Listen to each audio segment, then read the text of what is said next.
Sasha Banks, is she going to be Sasha? Is she going to be Mercedes? Is, all this.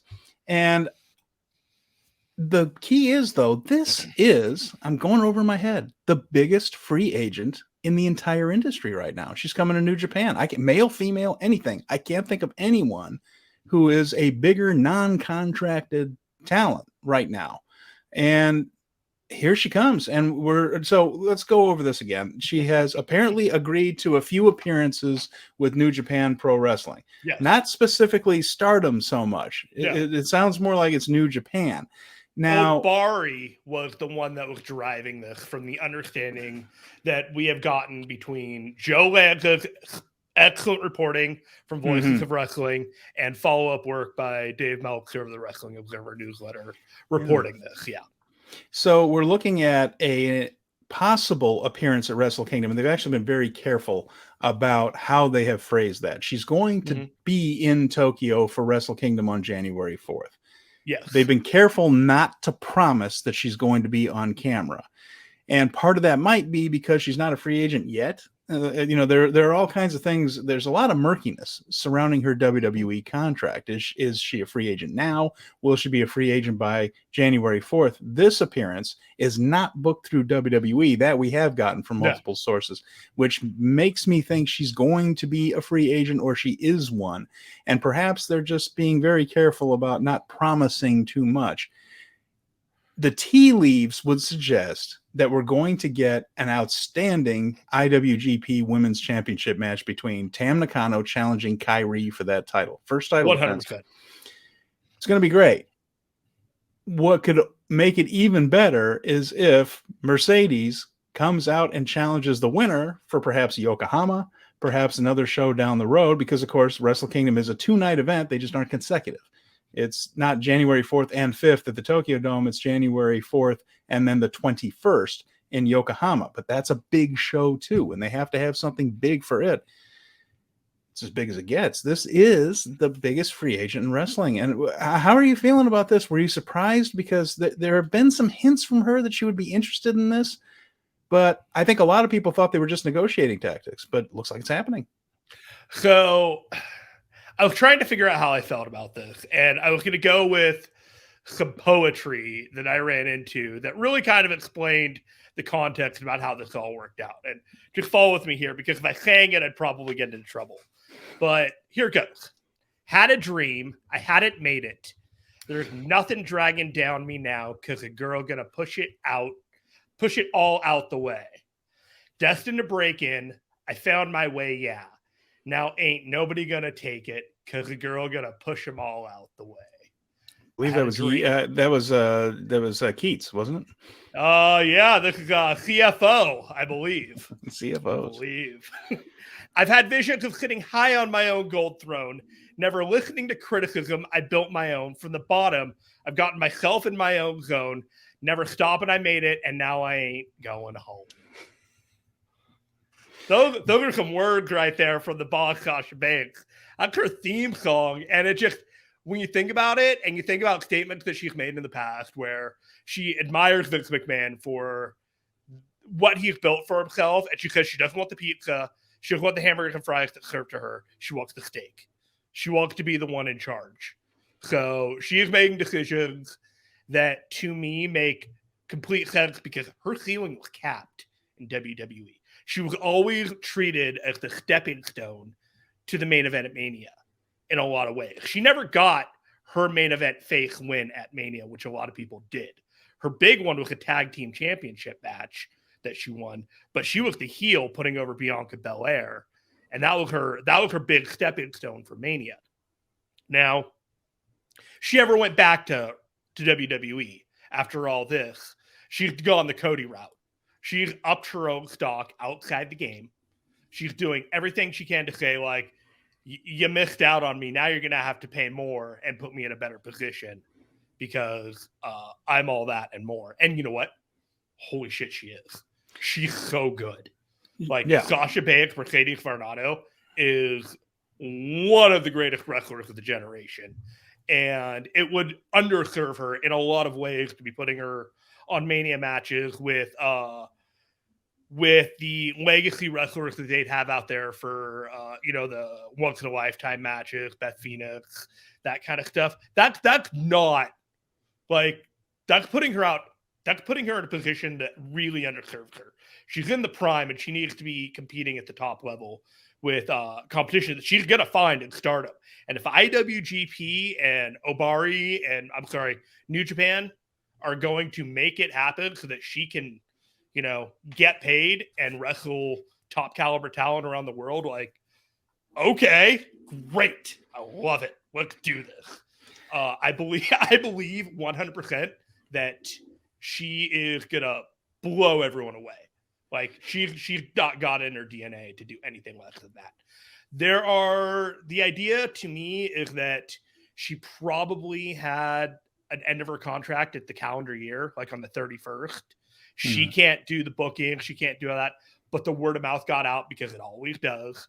And then when we get closer to all this, and perhaps because it's the 4th, the floodgates are going to open and all the information about what's going on with her is just going to go right out the door. Wrestle Kingdom as her like wrestling debut party of the new iteration of whatever she is and whatever she's going to be. Perfect. There's no other place for it to do it. If she went to AEW and did the same thing, I'm sorry, it would not have the same impact because she's doing what everybody else did. Well, she would walk in the door at AEW and immediately be the most talented woman in the locker room. I mean, she and Toni Storm would be the number 1 and number 2, and Jamie Hayter is coming up and on the way, I think. But nobody else in the AEW locker room plays on her level. And really the only people that do are the other top talent in WWE and the very top talent in Stardom. They can play at that level. And certainly Kairi plays at that level. Tam Nakano does. Iwatani does. Julia, Sherry. And those aren't the only ones. Those are just the ones that just fell out of my head right there. Sure. And this is an opportunity to do something. Now, her favorite wrestler of all time, the person that inspired her to be a wrestler, was not the fabulous Moolah. I don't care what kind of bullshit WWE tries to tell you. Her hero is Eddie Guerrero. Like, she wasn't dreaming of doing hair mares and doing rolling around on the referee spots like Moolah did for 40 years. She wanted to be Eddie Guerrero. That was her hero. Well, Eddie Guerrero was a second Black Tiger. He made as much of his name internationally in New Japan as anywhere else. And of course, he had that huge WWE run where he was fantastic and he was great in WCW. Eddie was great everywhere, right? But one of the things that really put Eddie on the map, we all knew he was good, but when he was the second Black Tiger and he had those matches with Jushin Liger that are blow-away matches, there is that New Japan connection with Eddie Guerrero, certainly. Mm-hmm. And I think that Mercedes, who is a student of the game and clearly is a wrestling fan, understands the idea of a big main event Japanese run and what it could do for her legacy within the wrestling business.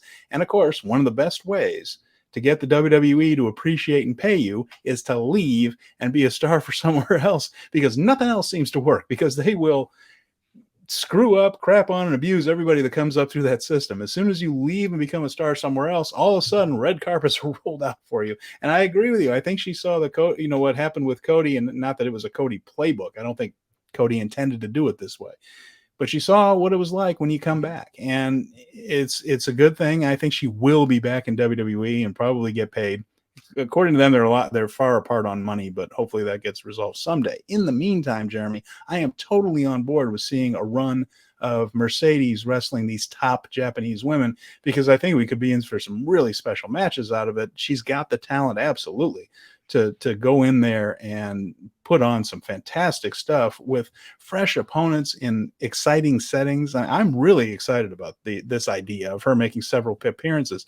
We also talked about how Kairi won that tournament because we felt, their theory was, because she had a name in the United States, that she could bring credibility to the IWGP Women's title, which we've mentioned is supposed to be defended on major New Japan shows and also in the US, because it's culturally a little strange not to have women on the show. Well, if you want credibility for a title, that problem could be solved in an instant here, couldn't it?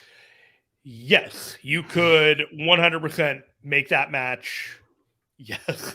I hadn't even thought about it. My mind had gone in this different direction about something that made me wonder. And I was sorry. I'm gonna ask you this: would you put the capital of Mercedes Varnado versus Kairi Sane at a San Jose show, or No. would you leave it for in actual Japan? No, that's a huge match. I would actually absolutely have it in Japan. I mean, this is the kind of thing that might even bring a few eyeballs onto NJPWWorld.com, you know, and she probably not make an enormous difference, but I bet she moves the needle a little bit. And I would not have this thing in San Jose. This would be a monster show. I mean, Forbidden Door, perhaps, you know, if it all kind of works out like that. Forbidden Door 2, something like There's that. the But second Wrestle Kingdom. As soon as that was in the picture, there's a lot of these things that Dominion. that kind of. Do you think? Okay, I'm going to give you an over under of her 6 months wrestling Japanese matches like this. Do you take the over or the under? Oh, yeah, why did it have to be 6 months? I definitely think she gets to Dominion. I feel like if the word they're using is several, and we don't have a number, several appearances, right? Yeah. We're figuring Yokohama is one of them. We're figuring probably something else in the springtime in there. And then, boy, I just feel like you got to build to a big match at Dominion. That would be on the bucket list, wouldn't it? Wrestle Kingdom, Dominion, that type of thing. If so I'll put it slightly over. So that might be our last one. If you blew it off at Dominion and then WWE paid the money to bring her back by SummerSlam, I think that timeline kind of works really, really well for everybody involved. And I think everybody would have a great time. And hopefully nobody would lose their mind when Sasha decides to stop having her wrestling Rumspringa and go get paid and be top level in the company with the biggest eyeballs. So everyone's going to benefit from this in the short term. I would hope so. And certainly we are as fans seeing her with some of these Stardom wrestlers who are having wonderful matches on their own. And goodness knows she can provide a lot more of that. So definitely looking forward to it. We'll see what her appearance is. Again, I'm predicting that she's just going to come out and make an appearance, not wrestle at Wrestle Kingdom, but challenge the winner of that match for Yokohama. That's just my prediction. I got no inside info, but I'm reading the tea leaves of the way New Japan does things, and I think this is all social media. You wake up the next morning and everyone sees the clips of her in Japan and like, oh, what's going to happen next? That's the thing. That's the deal. Yeah.